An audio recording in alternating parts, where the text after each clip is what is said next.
Luke, is this on? Yeah. Madam Chair, we ready? Yeah. I'd like to call to order a meeting of the school committee Wednesday, November 13th. Chris, would you lead us in the Pledge of Allegiance? Flag is outside the windows, folks. I pledge allegiance to the flag of the United States of America and to the republic for which it stands, one nation, under God, indivisible, with liberty and justice for all.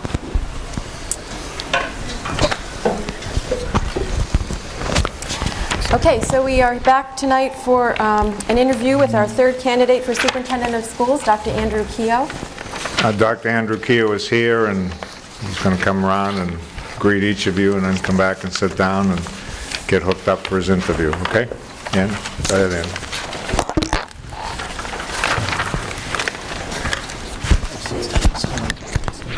Nice to meet you. See you again. Good to see you. Good to see you again. Nice to meet you. Hi, I'm Emery Chaser. Glad to have you here. Thanks. Have a seat. I'll mic you up for you. Sounds good.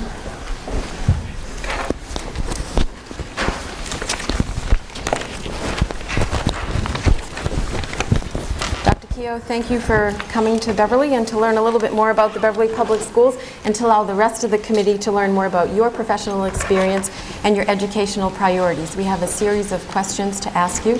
We're going to rotate through in no particular order, and I'm going to go first. But do you have an opening statement that you'd like to deliver before we start? Well, first, I'd like to thank you all for inviting me to be a finalist in your search process. It's a real pleasure to be here.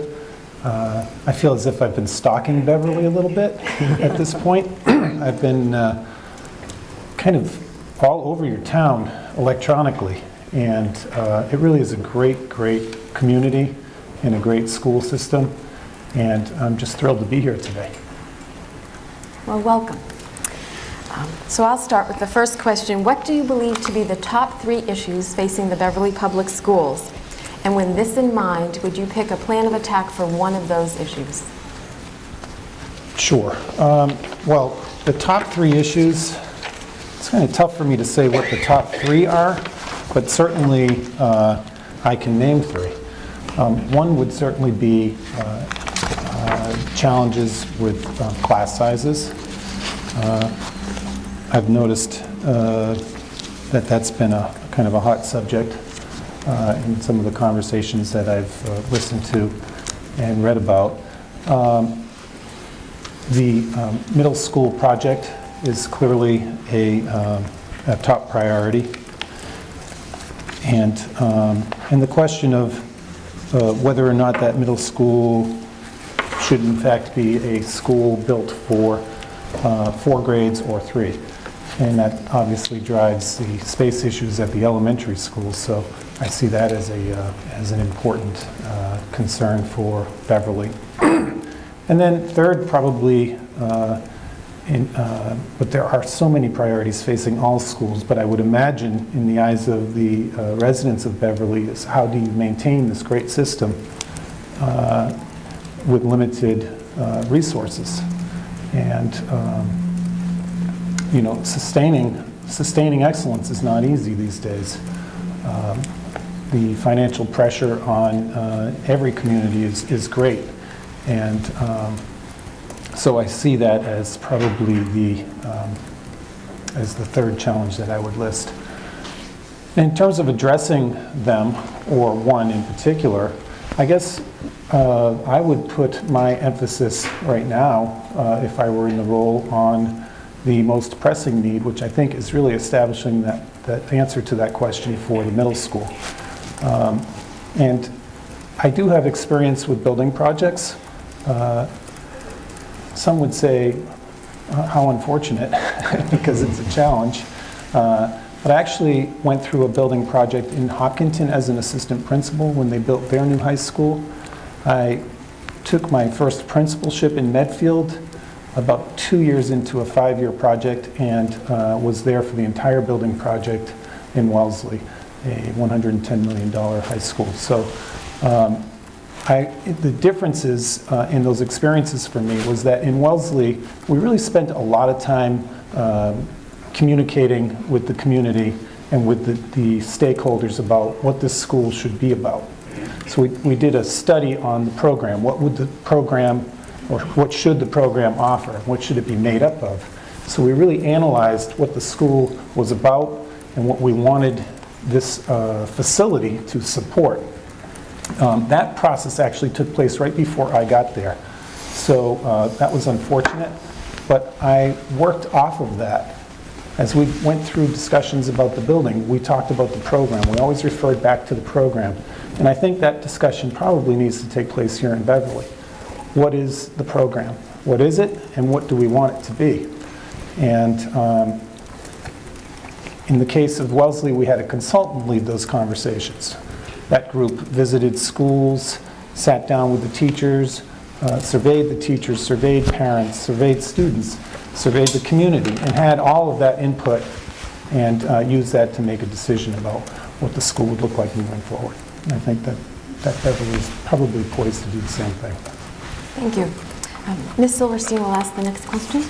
Hi, Dr. Keough. Hi there. How do you plan to raise performance of the lowest achieving students without neglecting the highest performing students, as well as those who fall in the middle? Wow. Everybody.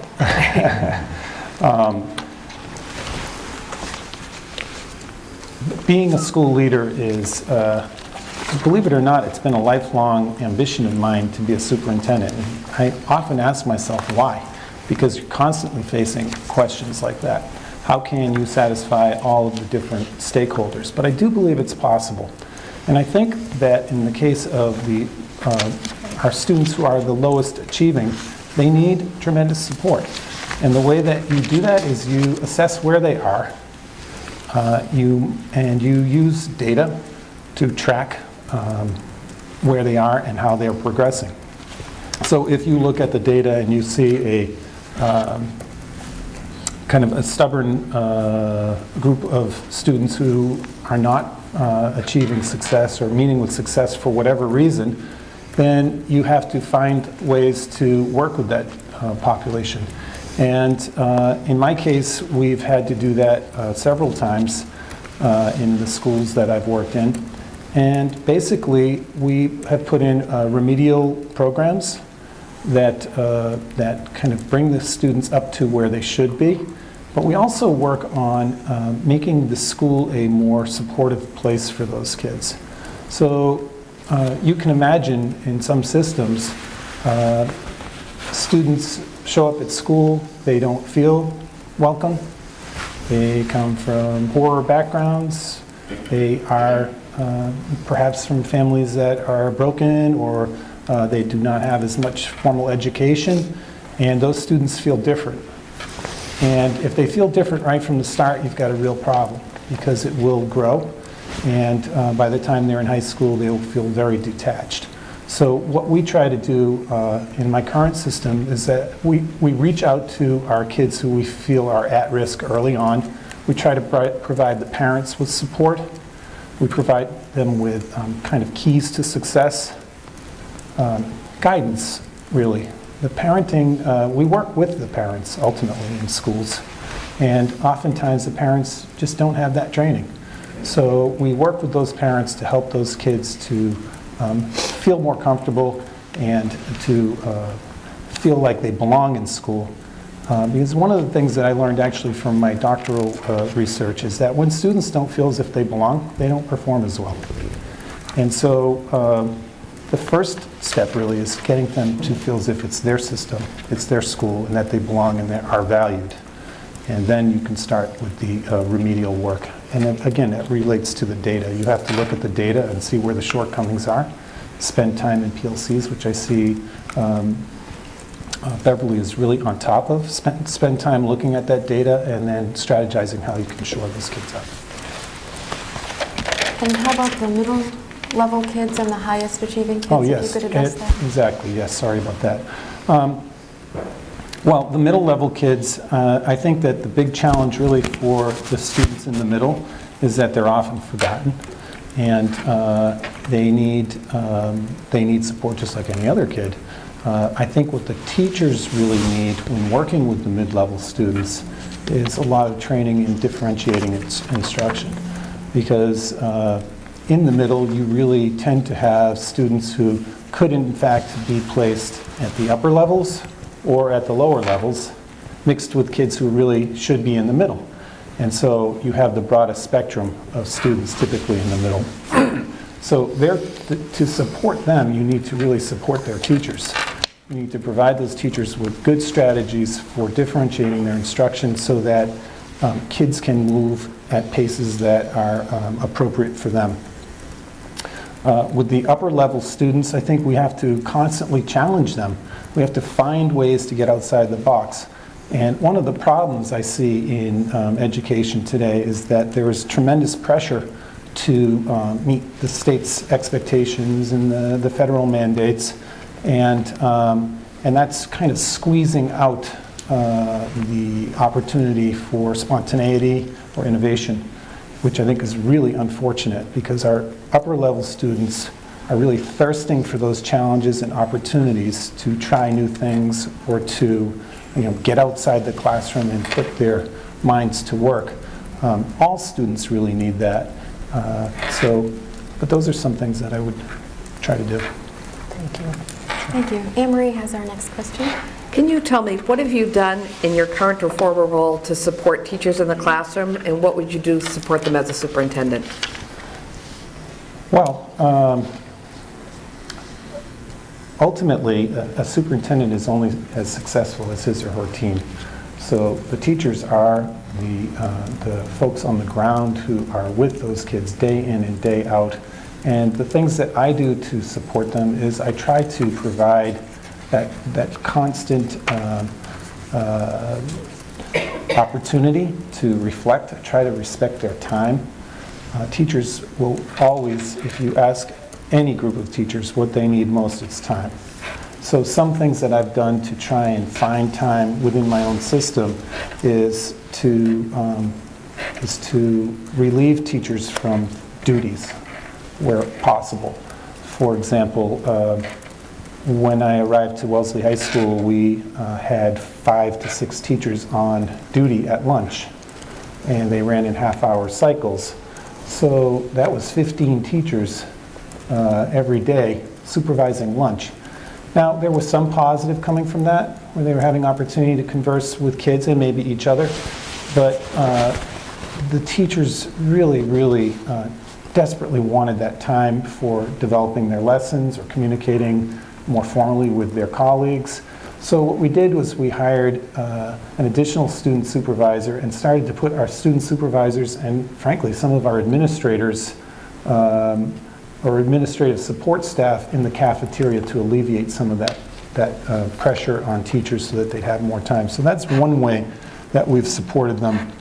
Another thing that I've done that I thought was really practical and helpful to teachers was I worked with my PTSO to develop a different kind of fundraising strategy.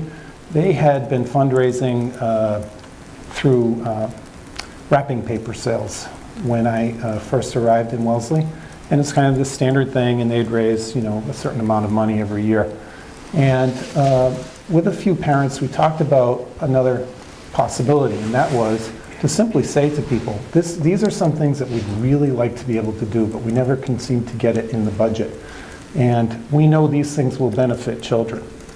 For example, teachers in my system had not been able to go to conferences. That had been something of the past. Just was never affordable to go to international or national conferences or conventions.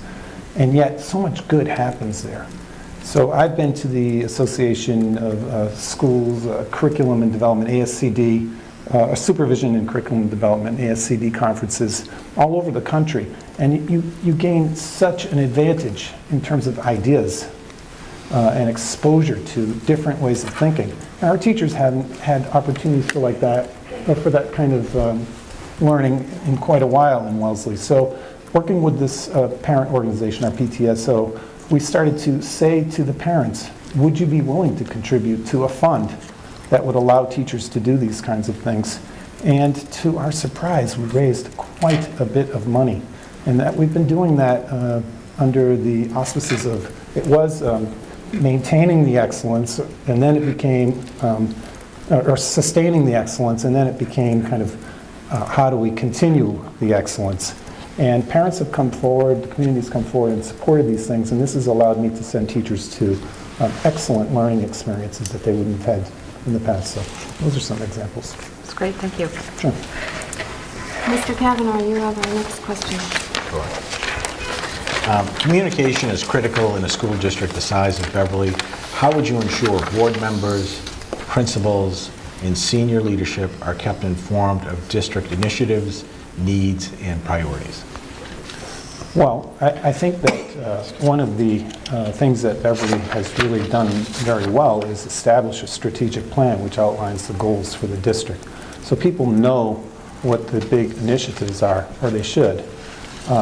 I like that model because it allows you to stay focused.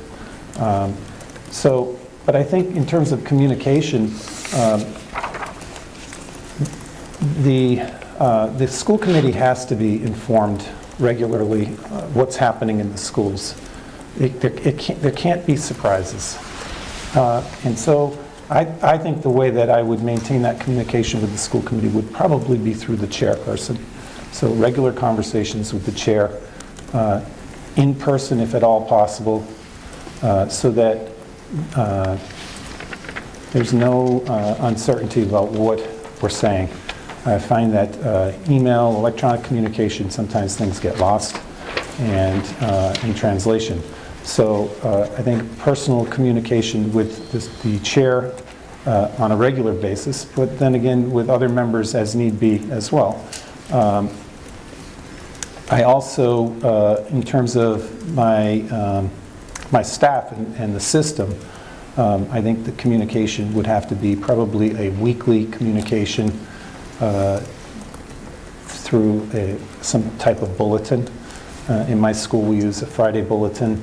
The superintendent in my district uses a superintendent's bulletin weekly. It's an excellent way of putting information out to the full staff. It's a big system like this, so it's a good way of communicating what's going on in the system and keeping people apprised of the opportunities that are out there or things that are on the superintendent's mind. And then I also think with the general community, there's always a need to let people know what your vision is and what you're thinking about.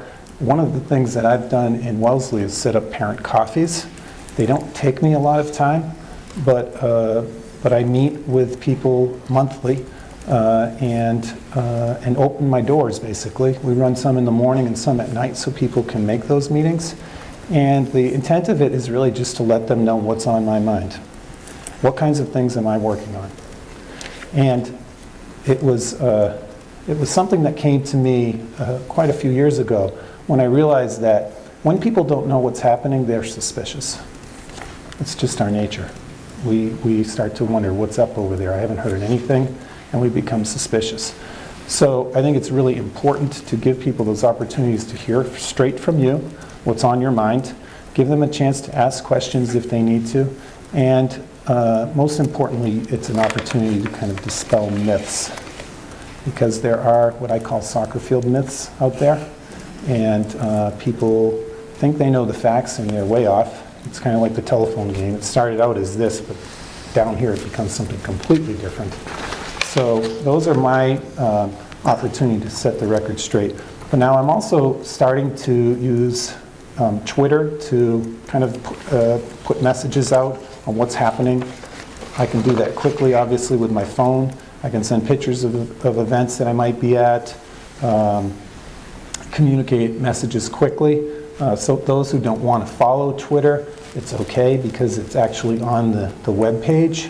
So you don't have to be following by way of an actual Twitter account. You can just go onto the web page and see what the person has put on there. So I've used news flashes before.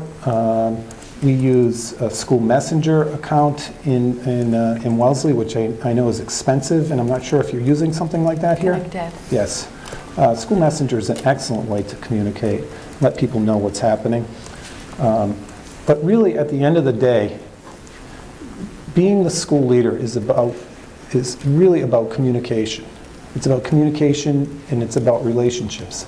And so you can't have those relationships if people don't have an opportunity to get to know you. They can't get to know you if you're not clear in your communication or present yourself to them so that they get that opportunity. So those two things go hand in hand, and I think that's something that I've been very good at. Thank you. Paul has our next question. Hey, Dr. Keough. Paul. How have you balanced, or would you balance, academic program offerings against current budgetary constraints? And could you please give us some examples how you've done that in the past? Can you restate that one more time So, for me? let me just read it more slowly. How have you balanced, or would you balance in Beverly, academic program offerings against current budgetary constraints? And if you could give an example of how you've walked that tightrope in your positions as a principal.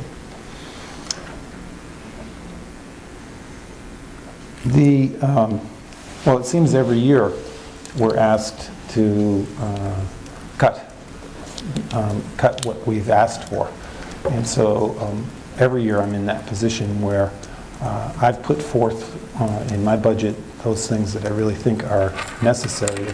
I put them forth after a great deal of conversation and looking closely at the issues. But it always seems as if something's going to have to go. There was one year when I was told, you're going to have to find a way to cut. You need a couple of lists, $500,000, $750,000, and then $1 million cut lists. And basically what I would do is I would look again at our priorities. What are our goals? What's our mission? What do we absolutely stand for, and what's non-negotiable? Kind of prioritize that way first. So specific examples would be we have, I remember one time being asked to cut art. Somebody said, why don't you cut the art program and leave your academics intact? And I didn't want to do that because I felt as if art is absolutely essential to a successful school system. And so instead, what we did was we actually took, we kind of spread the pain across all the departments. Because we had made a decision a long time ago that these were our kind of core subjects, art being one of them. These are critical. We must have them. We have to support them. So as I said, we shared the pain. There are times, though, when something has run its course, where it's no longer providing that benefit that it did when it started out. And you have to kind of keep your eye open for those things. Because sometimes we just keep these things like the sacred cow, and you keep it for whatever reason. It just seems like it would be crazy to change it, when in fact it's lost its value. So there are times when you have to do that as well. Thank you. David has our next question. Hi, Dr. Keough. How would you describe your leadership style? I think I'm a collaborative leader, and I'm comfortable with delegating, and that's an important consideration for any leader. I like to work with a team.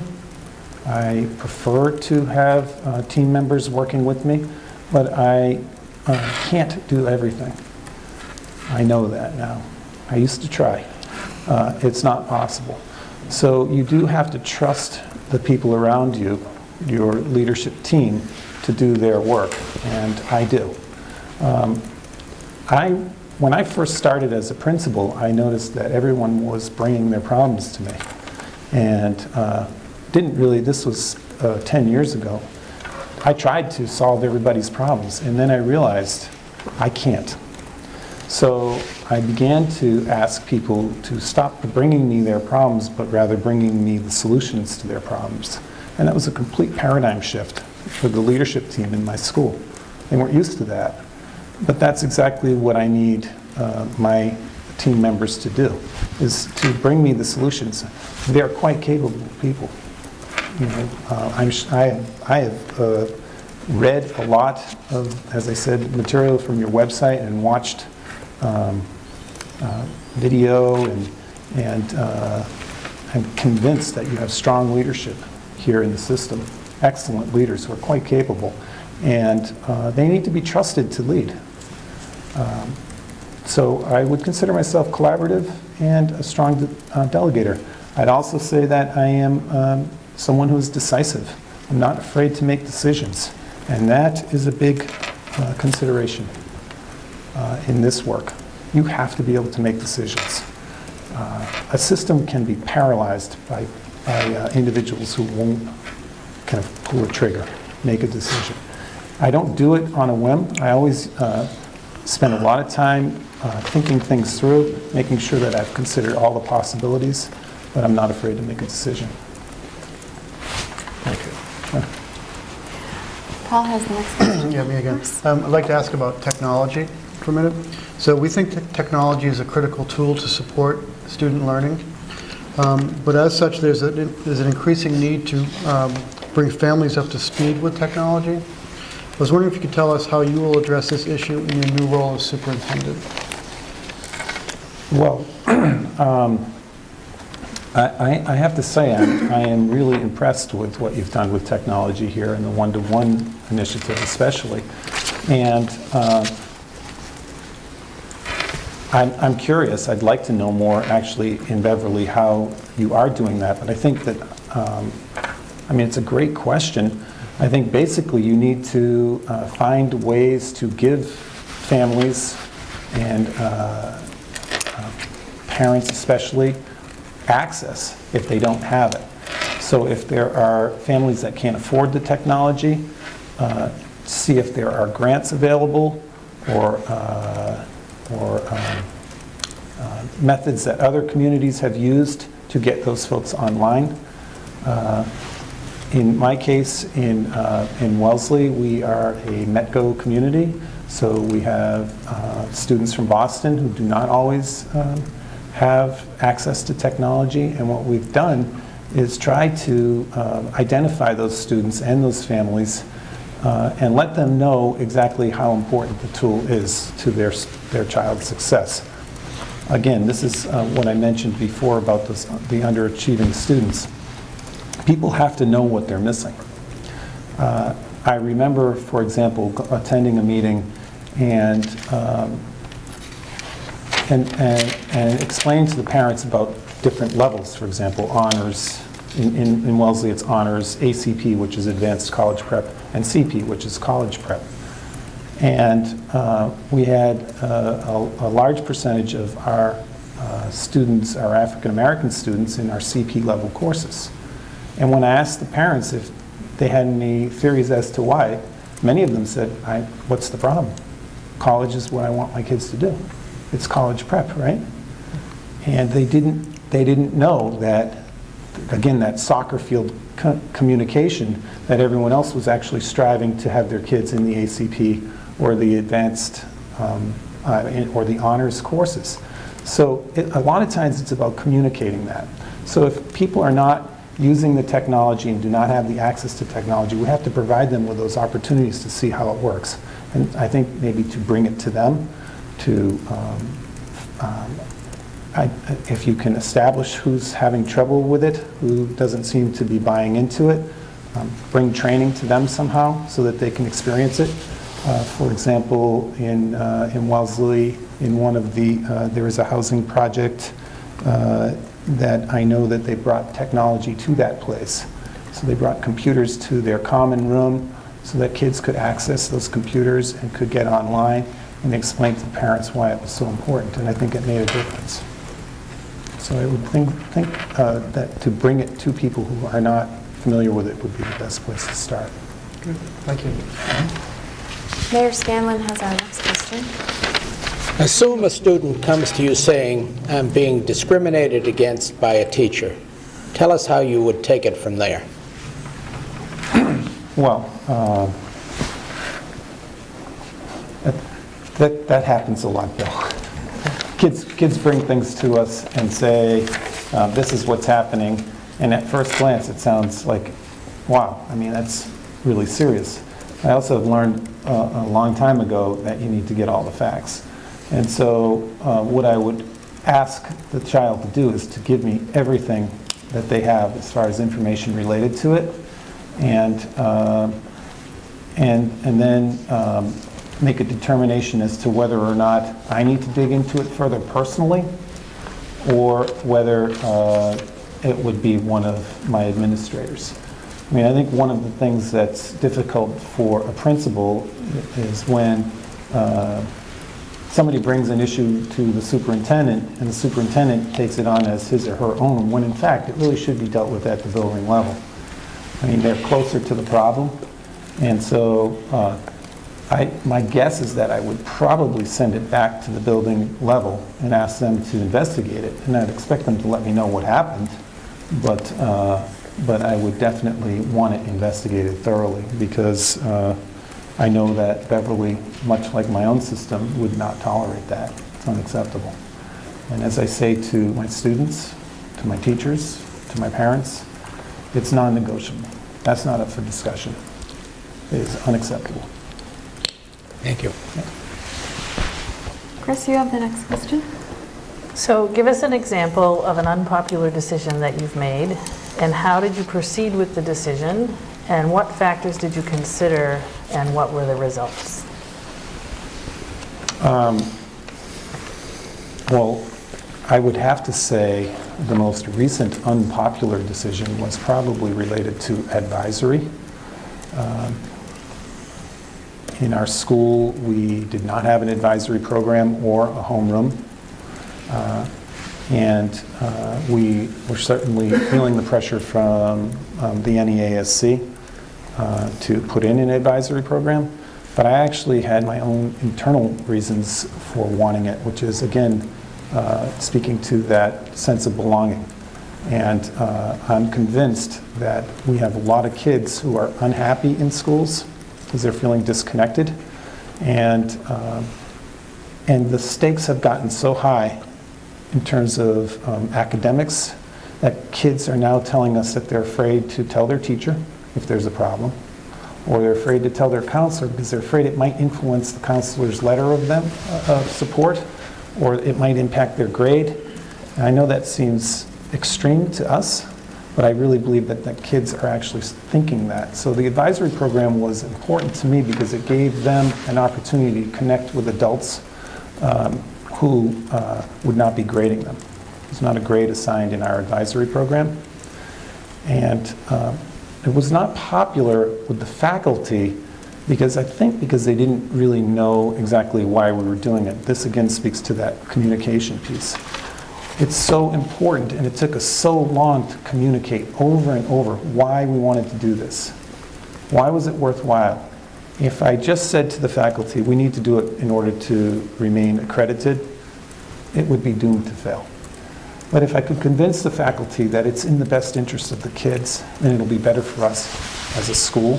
If our kids feel known, I think it'll feel like a safer school. If our kids feel known, and if we know our kids.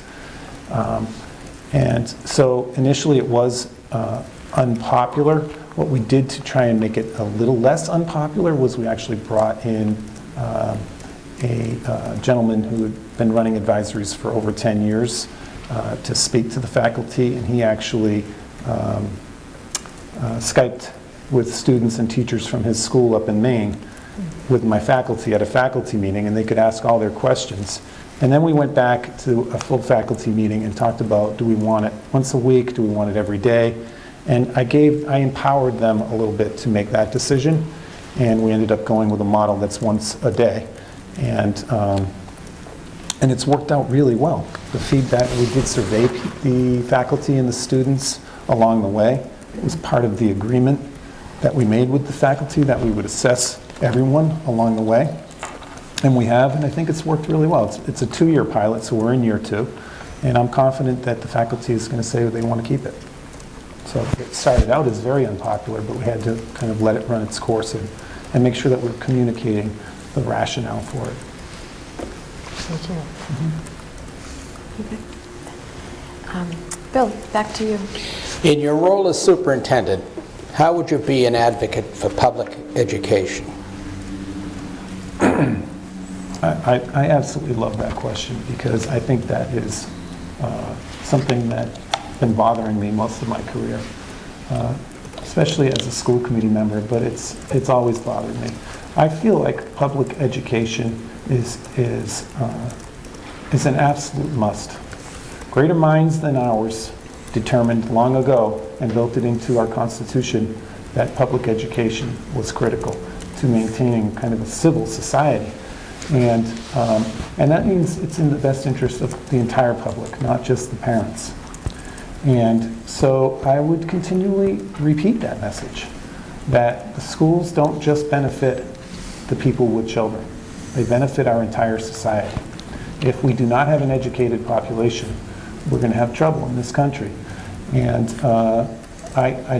it's so deeply woven into who I am that I think that message would come through on a regular basis. I know that there's a counter argument. I've heard it. But I remember as a school committee member, this was kind of a turning point for me. As a school committee member, we were debating whether or not we could ask the parent organization, the PTSO, to pay for workbooks. I had a huge problem with that. And I think people felt as if I was a little over the top, but as I said, it was a turning point for me. I just found that to be unacceptable. It's the responsibility of the community to provide for the education of the youth. And it's not just the parents' responsibility. And I know that times have gotten so tight and that those waters have gotten murkier, where we're now saying, well, we can attach a fee for this, or if it's an art program that, it's a jewelry class and that silver costs a lot of money, so maybe we should pass those costs off to the people who participate. It makes a lot of sense, but to me, it's troubling. I really feel as if we should do everything we can to provide the education that's necessary using public dollars. Thank you. Dave, next question. Dr. Keough, would your family support your taking this position, and would they be prepared to move into our community? That's a good question. My family is so entirely behind me. I can't even tell you the details of the text messages that I've received, especially from my daughters, wishing me well. And they're so committed to my taking this position. They know that it would present challenges for us because it could very well mean more time out for me. But my kids are actually getting older, and I have one who's out of college, one who is a freshman in college, and she knows that it's expensive. And I have a 9th grader who I think would probably miss me the most on some level. On the other hand, she might be thrilled to see me go. So my family, we are very open, we communicate frequently. Whether or not we would move to Beverly is another question. Because my daughter is in 9th grade at Dover Sherburne, and I think she is really pretty attached. I actually floated the idea of her coming over to Wellesley High School, and it hit the ground with a resounding thud. So just a real lead balloon. So I do think that I would probably stay put in my community for the time being, but my guess is that I would probably get a place up here to commute to. And it's funny because I also have a place on the South Coast. My actual home that I own is in Mattapoisett. We share a house with my mother in Sherburne. My house is in Mattapoisett, Mass. And I joke with people all the time. They're like, "You going down to the cottage?" I call it. "Yes, I'm going down to the cottage." "Is Chris going?" "No."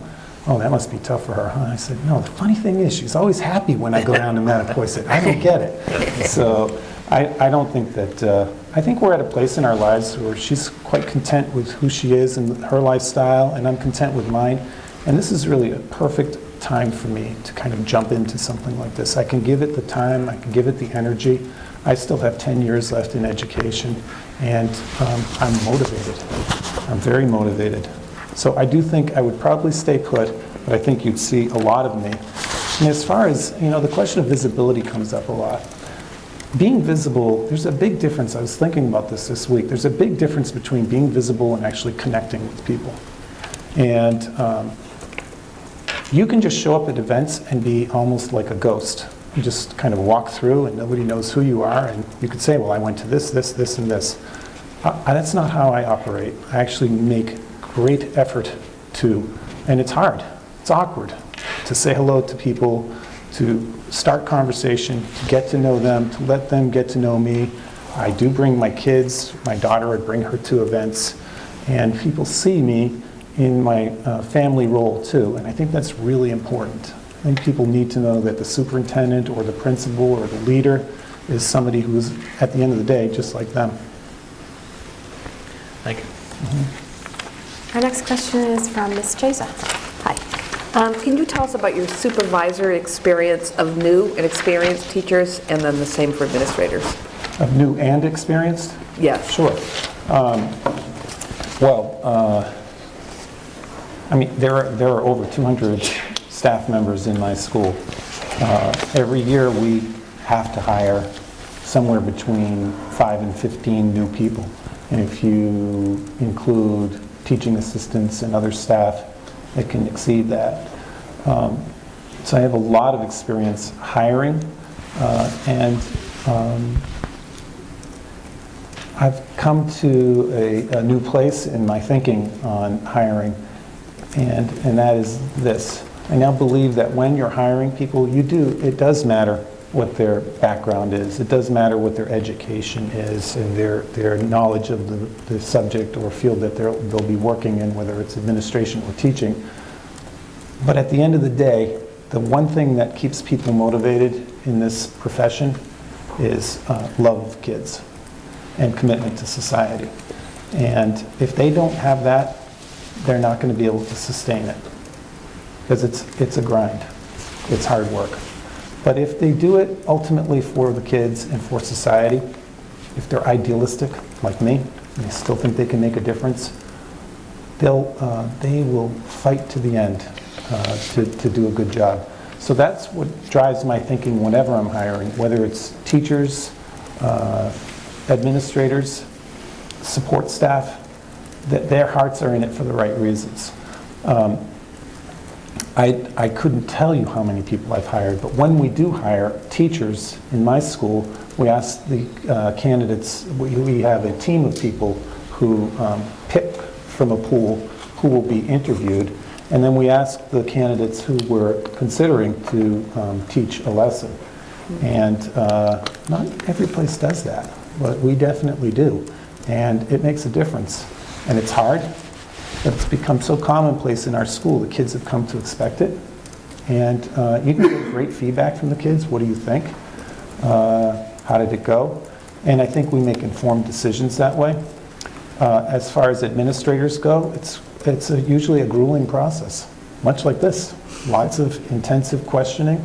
And because I guess what I've learned is that you can be fooled. And I have been. So every time I'm fooled, I go back to the drawing board and say, well, where did I get fooled this time? Because I don't want to repeat that experience. And so I do, as you're doing, ask a lot of questions. I try to get deep into the character of the individual. And as I said before, if that core is there, that they love kids, that they love society, and that they're absolutely committed to it, I can usually work with them. But I've hired assistant principals, I've hired multiple department heads, and I feel like I have a pretty good track record, but it's not flawless by any stretch. It's never going to be flawless. No, it's not, no. So now that you've hired the people, how do you do your supervisory experience of them at the end of the year? I'm sorry, I missed that part. So well, let's say with teachers, we have a really strong induction program. At least I think it's strong, and I know Beverly does too. I noticed that online. We spend a few days before school starts with our new teachers giving them the lay of the land, letting them see the community. There's even a bus ride around the community.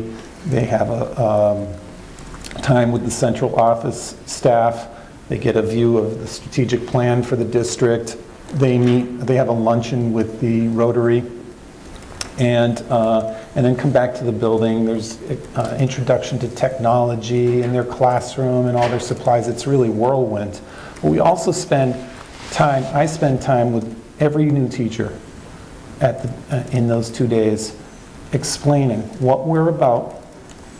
And by that I mean clearly emphasizing our core values. We have core values that, again, are non-negotiable, and they drive everything that goes on in that school. So I make sure that they understand who we are as a system. I make sure that they understand who I am as a leader, what my expectations are, so there's no uncertainty. I learned something really important as an assistant principal.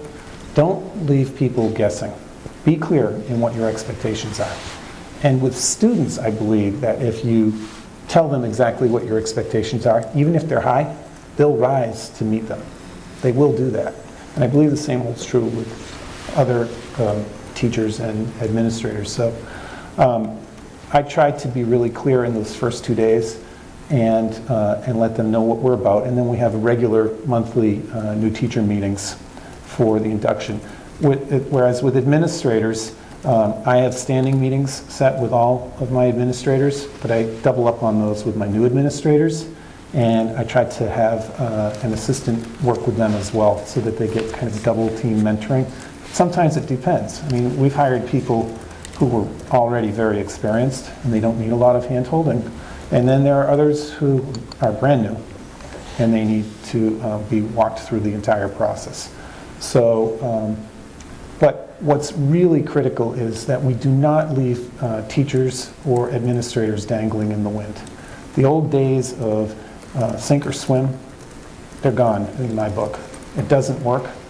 It happened to be the experience I had, and I never forgot it. And I would never do that to someone. We make great efforts to make sure that our new teachers do not have the toughest classes. In fact, quite the opposite. We want to support them. It takes 5 to 7 years for a teacher to really get to find their voice, as my colleague used to say. And any additional support that we can provide, RBT training, EMI, which is Empowering Multicultural Initiatives, so they can be more culturally proficient, those kinds of trainings we'll provide. We'll find the money for it. But we provide them as much support as we can. That's great, thank you. Sure. Matt, you have our next question? Sure. Our special education population is approximately 17%. Of that, 115 students are placed out of district. How would you go about bringing the 115 students home to our district, and what programs might you recommend? Well, I think I mentioned this to the steering committee, that my career actually started out, initially I was in regular education as a history teacher, but I came in the late 80s and they were riffing teachers, as the numbers were down and the money was tight and I was riffed. And on the way out the door, they said, you know, we have an alternative program that we think you'd really be suited to run. Would you be interested? And I was very interested because I wanted a job. But the requirement was that I go back and get certified in special ed. And in that process, I did that alternative program for, it was 3 or 4 years now. I'm getting old because I can't remember if it was 3 or 4, but it's on my resume.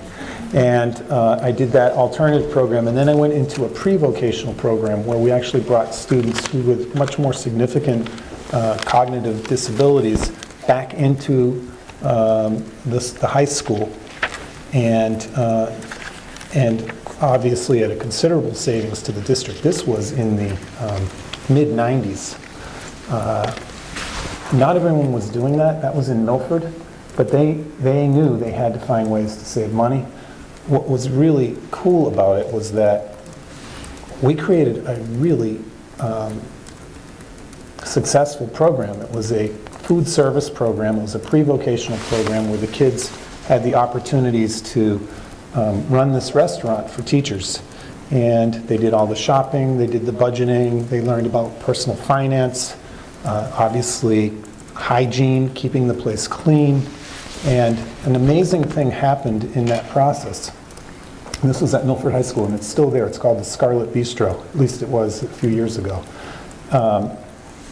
Other kids who used to go by and say, what's this thing all about? And then I'd explain, this is a classroom. We run a little restaurant for teachers. Well, how do I get a job in here? I said, why? Because I want one of those fraps. Because we would sell fraps, because it was actually funded by Kraft, so we had donated ice cream. And over time, it became a real model of an integrated program where we had students from the mainstream working their way in there, working collaboratively with these kids, mentoring these kids, taking them to lunch, meeting them at school events. And the program was a huge success and obviously saved the district a lot of money. But probably most importantly, those students were attending their home district. They were going to their hometown high school where they could wear Milford sweatshirts and feel like they were part of their school system. Again, speaking of being valued, it was really important to them, and they flourished. So I think those programs are possible. And incidentally, the principal, when I arrived, pulled me aside and told me, I don't think I want this here. I said, well, we're going to try and change your mind. And he did. He did change his mind. He was really, really proud of it eventually, but it was intimidating because it was change. But it did work out, and it was an excellent program. So I think in a system like this, where you have 115 students out there, the question is how many of those kids could come back? And if you had the programs, could you make it successful? I noticed that concern is for the social emotional needs of your students as well, and that you've seen an uptick in challenges in that way. Most school systems have. I know for sure that there are not enough beds in the psychiatric hospitals for kids these days, which is tragic and frightening. So what kinds of supports do those kids need? In Wellesley, we did create a program. It's called the Bridge Program, where kids who have been hospitalized have a transition program back into school. So they go into Bridge and work their way back into school over a period of time. That's been a hugely successful program because without that Bridge program, students would probably have had to go off to a private setting. So there are any number of programs that you can do, have the vision to put those in place and the experience to know that they work. So I think I could help you in that regard. Thank you. I have several questions that were generated by the audience. And to be consistent with all the candidates, I'm going to pose those to you before I give you the final question. Okay. So the first is if you could describe for us your core values. Well, my core values are integrity is very important to me. Being honest is important to me. And when I say core values, they're not negotiable. If I'm not being honest, I don't feel well. I don't feel good about myself.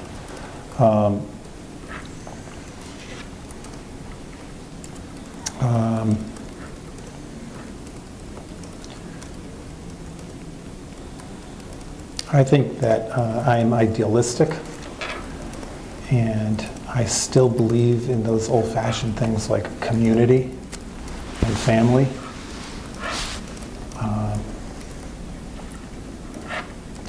And I've this process, this evolution of getting to where I am today has not been easy. It's a long haul.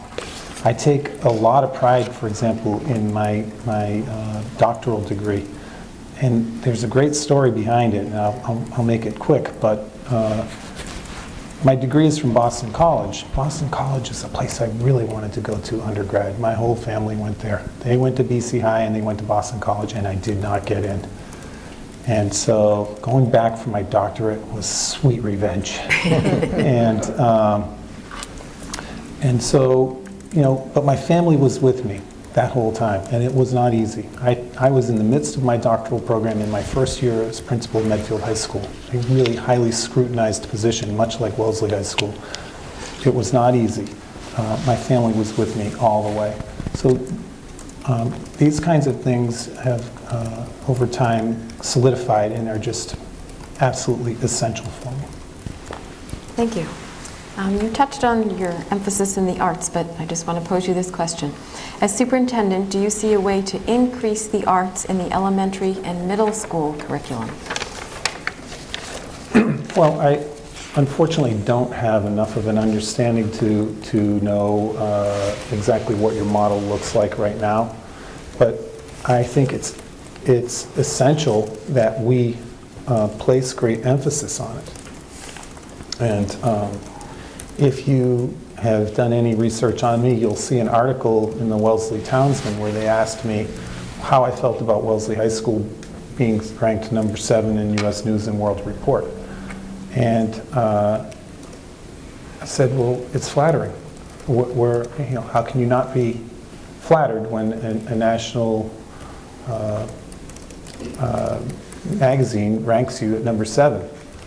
But it doesn't take into consideration the artistic or creative, musical or athletic abilities of our students, and therefore it's a skewed assessment.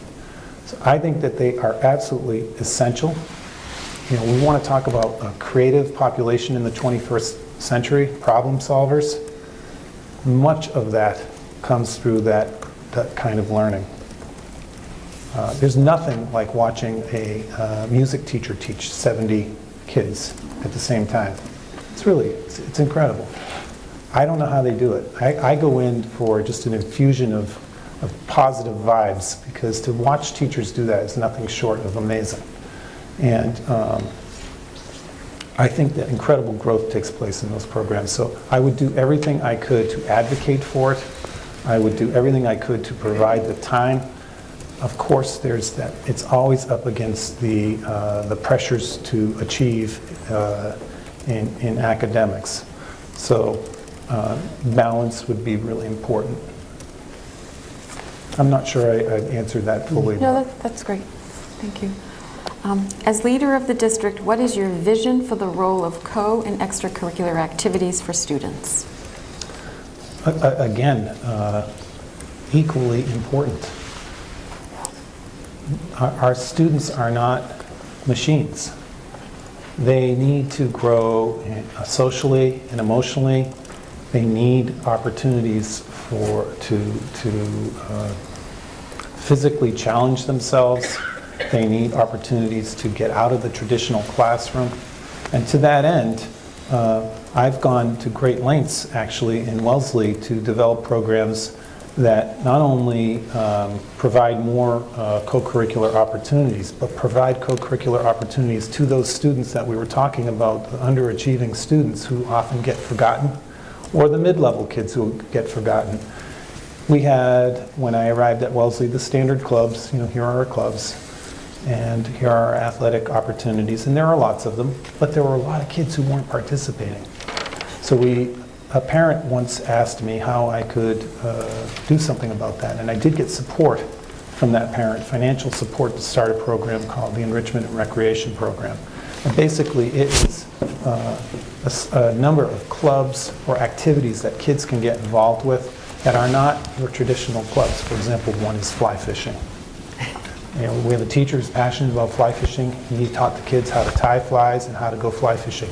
And the kids who showed up were not the kids who you'd normally see in the clubs, and it was really important. Or I teach a ceramics class as part of that. The kids come and throw pots with the principal, and it's just an opportunity for them to see me as a normal person and not just an administrator. So I've gone to great lengths to support the co-curriculars, and actually have instituted programs that go a step further and reach out to the kids who are disenfranchised. Thank you. The next question refers to the Beverly High School one-to-one laptop program. How would you evaluate its effectiveness and success? Well, I was absolutely sold on its effectiveness when I watched the video, but on your website, but that may have been propaganda. I think that actually I was really impressed what people were saying about the way the one-to-one initiative had impacted them. I just, for example, there was a student talking about his language, his first language or his native language not being English, and how it had helped him in the classroom to communicate, because he could Google translations for things very quickly. I think that's fantastic, and I hadn't thought of that. I just think that's a great tool. The one-to-one laptop initiative, like any one-to-one initiative, whether it's laptops or iPads, we're talking about tools, and we need to assess the effectiveness of those tools in the hands of students. I think you need to survey them. I think you need to survey parents. I think you need to survey teachers. That's going to give you some data.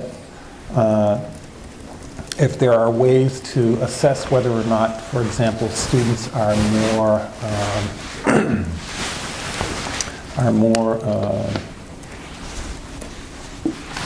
selective about what they consider to be truthful online, that would be a good measure. So we've done that in our library program, where we're now teaching kids that when you do research, you don't just grab whatever's in front of you and consider it fact. You have to check your sources. And so an assessment that kind of speaks to that, I think, would be important. And I think that probably to ask the teachers to help develop an assessment within their different subject areas would be helpful. Teachers are a great resource, and so often we overlook them.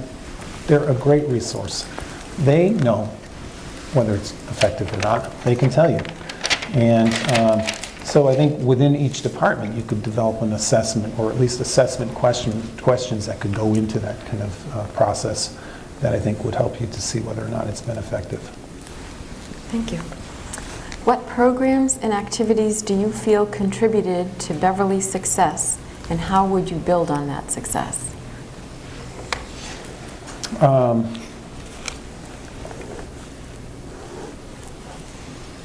Well, I think that that's a good question, and I don't know that I could answer that very well, because I wasn't here for the history of Beverly. But I think that when I look at, as an outsider, when I look at what you're doing, I think the fact that you have a strategic plan that serves as a roadmap has probably helped a lot. It keeps people focused. I think having curriculum maps so that you know exactly what's taught in every class is really, really important, and I'm sure that's helped a lot. But at the end of the day, your success, again, is in direct relationship to the hard work of your people on the ground, your teachers. Your teachers are obviously well-trained and working hard.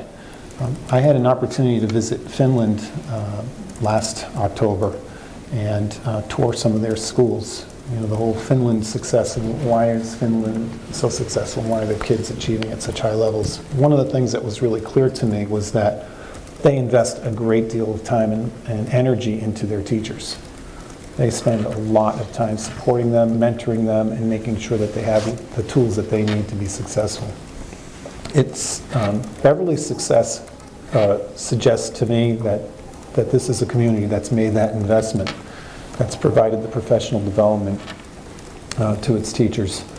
I noticed that, for example, there are maps that outline what kind of professional development you're working on as a district. That's an important indicator that suggests that it matters and people know where we're headed. So the system has not been adrift. So those are things that I think have contributed to your success. Thank you. Could you tell us about a decision that your school committee made that you disagreed with?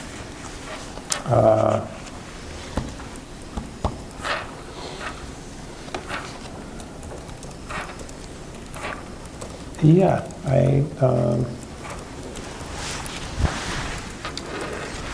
I disagreed with it. I think ultimately it was one that I disagreed with the approach. I didn't disagree with the actual decision. And what it was, and it was quite sensitive. Wellesley has traditionally taught earth science in 9th grade, chemistry in 10th grade, bio in 11th, and physics in 12th. That's just our sequence.